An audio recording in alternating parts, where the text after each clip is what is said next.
नमस्कार दोस्तों, स्वागत है आपके ऑनलाइन प्लेटफॉर्म प्रयाग शिक्षा में। दोस्तों, जैसे कि पता है कि उत्तर प्रदेश के लिए उत्तर प्रदेश लेखपाल और उत्तर प्रदेश लोअर पीसीएस के लिए लगातार यूपी स्पेशल लेकर आ रहे हैं।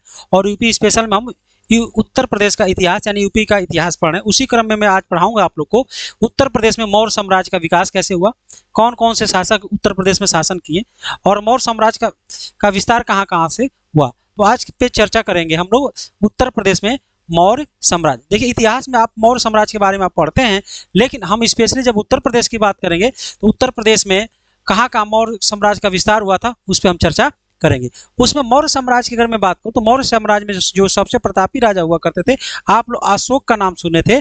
उसी अशोक के नाम पे हम लोग अशोक कालीन वास्तुकला पे मैं चर्चा करूंगा कि अशोक के समय जो वास्तुकलाएं थी, जो इमारतें बनी थी, जो स्तंभ शिलालेख थे, उस पर हम चर्चा करेंगे। अगर मैं बात करूं अशोक स्तंभ और निगलविया स्तंभ ये कहाँ है, इस पर चर्चा करेंगे हम। तो आइए सभी लोग जुड़ जाइए, जितने लोग देख रहे हैं सभी लोग जुड़ जाइएगा और पेपर पेंसिल सारे चीज लेकर आप लोग क्या करिएगा, बैठ जाइएगा और आपको एक एक चीज करने का आराम से नोट करते रहिएगा। चलिए शुरुआत करते हैं। अशोक का स्तंभ शिलालेख, ध्यान रखिएगा अशोक का स्तंभ शिलालेख क्या होता है। शिलालेख क्या होता है? शिलालेख का मतलब तो होता है कि एक पत्थर होता है, एक पत्थर का बड़ा सा सिलवट होता है, उस सिलवट पे क्या होता है, कुछ लिखा होता है, उसी को हम लोग शिलालेख बोलते हैं। उसी को क्या बोलते हैं? शिलालेख। तो अशोक के समय कुछ स्तंभ शिलालेख बनाए गए थे। जैसे अशोक का स्तंभ जो है आप सारनाथ में देखेंगे या सरकारी आप कार्यालय में जाएंगे तो इस तरह से एक अशोक स्तंभ का लेवल मिलता है। तो ये भी अशोक स्तंभ का क्या है, लेवल है।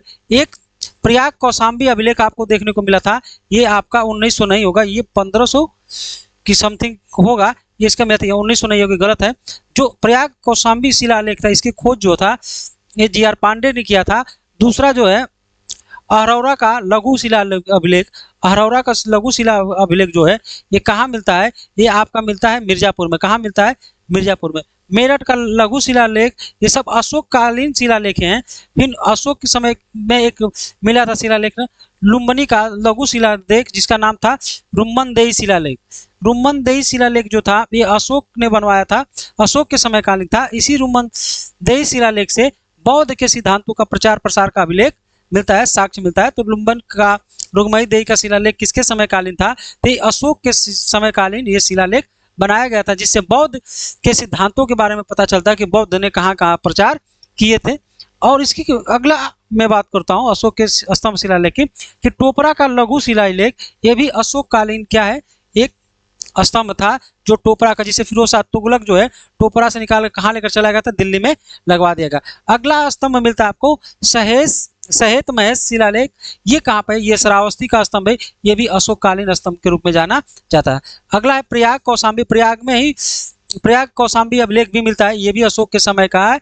ये भी कहाँ पे है? कौशाम्बी में पड़ता है। अगर मैं बात करूँ ये खरोष्टी और ब्राह्मणी लिपि में क्या है, ये लिखा गया था, ब्राह्मणी लिपि में लिखा गया। अगर मैं बात करूँ ये लुम्बिनी और रुम्मनदेही अभिलेख की मैं बात करता हूँ, तो इसका लुम्बिनी का लघु शिलालेख जो है रुम्मनदेही का मैं बात करूँ, इसका संबंध है बुद्ध के जन्म स्थान से है और बुद्ध के बारे में जो बताया गया था ये रुम्मनदेही शिला अभिलेख में बताया गया। तो रुम्मनदेही शिला अभिलेख जो है ये नेपाल के तराई क्षेत्र में बताया गया है कि वहाँ पे मिला था। अभिलेख के रूप में बुद्ध के सिद्धांतों का प्रचार मिला। जो रुम्मनदेही का शिलालेख था, स्तंभ लेख था, उस पे बुद्ध के जो प्रचार थे, उसके सिद्धांतों का चर्चा जो किया था, उसमें किया था। किसने किया था? अशोक के शिलालेख से प्राप्त होता है।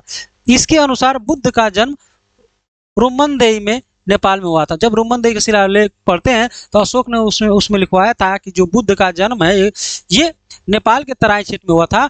अशोक के इस स्थान का उल्लेख है, ये 20वें वर्ष के इसमें कहा गया है कि जो भी लिखवाया गया था, अशोक अपने 20वें वर्ष में इस स्थान का उल्लेख करता है। अशोक का 20वें वर्ष में इस स्थान का उल्लेख करता है। लुम्बिनी में कर मुक्त का छूट देने का उल्लेख मिलता है और कहा गया कि जो टैक्स होंगे 1/6 से घटाकर 1/8 करने का उल्लेख दिया गया। ये लुम्बिनी के अभिलेख में देखने को मिलता है। ये सब अशोक कालीन है और आप लोग पेपर पेंसिल से लिख लीजिए, स्क्रीनशॉट ले लीजिए, क्योंकि बहुत इंपॉर्टेंट और फ्लो चार्ट पे सारी चीज बनाया जा रहा है और इसका कंटेंट पूरे पढ़ाई क्षेत्र में या एजुकेशन में कोई ऐसा बेहतरीन कंटेंट नहीं दे रहा होगा, क्योंकि ये सारे चीज़ आपको बहुत बेहतर तरीके से बताया जा रहा है और यूपी स्पेशल को आपको फ्लो चार्ट और पाई चार्ट के माध्यम से एक एक करके समझाया जा रहा है ताकि आप प्रश्नों को गलत न कर सकते। अगले मैं बात करता हूँ, अगले टॉपिक में चर्चा करूंगा अब मैं बता रहा हूं आपको उत्तर प्रदेश में मौर्य साम्राज्य, हल्का सा है। उत्तर प्रदेश में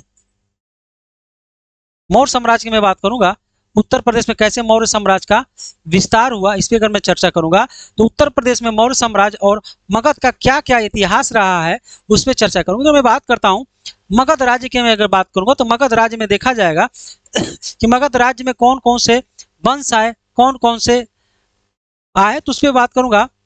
पहले देखेंगे हर्यक वंश को देखेंगे, फिर मौर्य वंश को देखेंगे, फिर नंद वंश को देखेंगे, फिर शिशुनाग वंश को देखेंगे। ये कुछ ऐसे वंश हैं जो मगध साम्राज्य पे क्या कहते हैं, मगध राज्य पे अपने शासन को किए थे। अगर मैं बात करूं शिशुनाग वंश की, मैं बात करूं तो इसके संस्थापक जो होते हैं शिशुनाग होते हैं। क्या होते हैं? शिशुनाग होते हैं।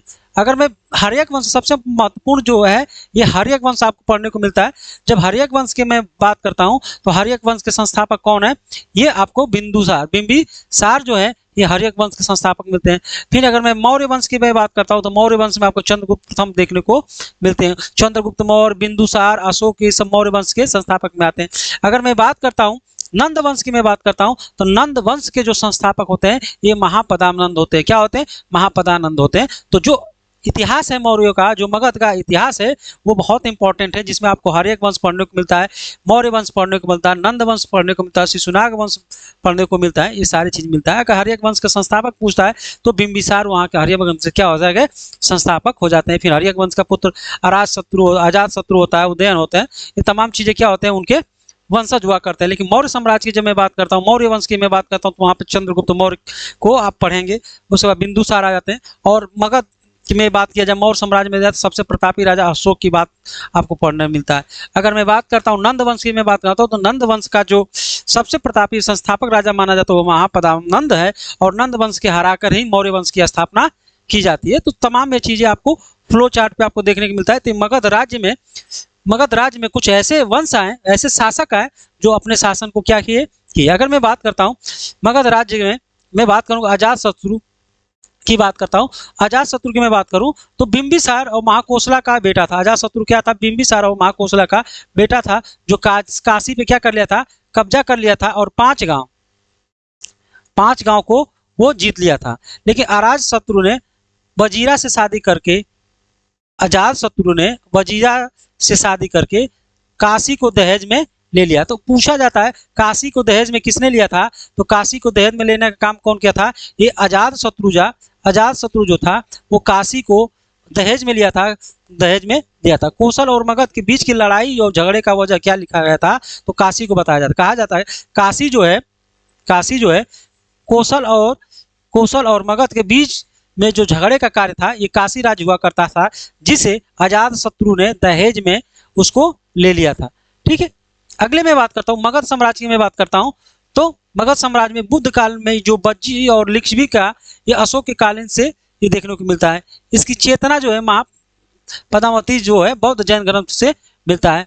ठीक है। ये तमाम चीजें आपको आपके स्क्रीन पे दिखती है। अगर मैं बात करूंगा मगध की, अगर मैं बात करता हूँ तो कौशल नरेश जो कौशल के राजा हुआ करते थे, प्रसेनजीत और बिंबिसार से युद्ध होता है। प्रसेनजीत और बिंबिसार से युद्ध होता है और प्रसेनजीत युद्ध में क्या कर जाते हैं? हार जाते हैं। प्रसेनजीत युद्ध में क्या हो जाते हैं? हार जाते हैं। प्रसेनजीत की बहन से अजात शत्रु, प्रसेनजीत की बहन से ये बिंबिसार क्या करते हैं? शादी करते हैं और शादी करके 5 गांव को दहेज में लेते हैं। लेकिन बिंबिसार का बेटा जो अजात शत्रु होता है ये प्रसेनजीत पर फिर आक्रमण करता है और प्रसेनजीत की पुत्री से विवाह करके काशी को पूरा अपने दहेज में ले लेता है। तो ये सारा प्रक्रिया जो है ये आपका उत्तर प्रदेश में मौर्य साम्राज्य और मगध का इतिहास रहा है। तो आपको बस इतना जानना है कि आप अगर यूपी में विस्तार देखेंगे मौर्य साम्राज्य का या मगध राज्य का विस्तार देखेंगे तो आप कहेंगे कि मगध राज्य के अंतर्गत हमको शिशुनाग वंश को पढ़ना है, हर्यक वंश को पढ़ना है, मौर्य वंश को पढ़ना है, नंद वंश को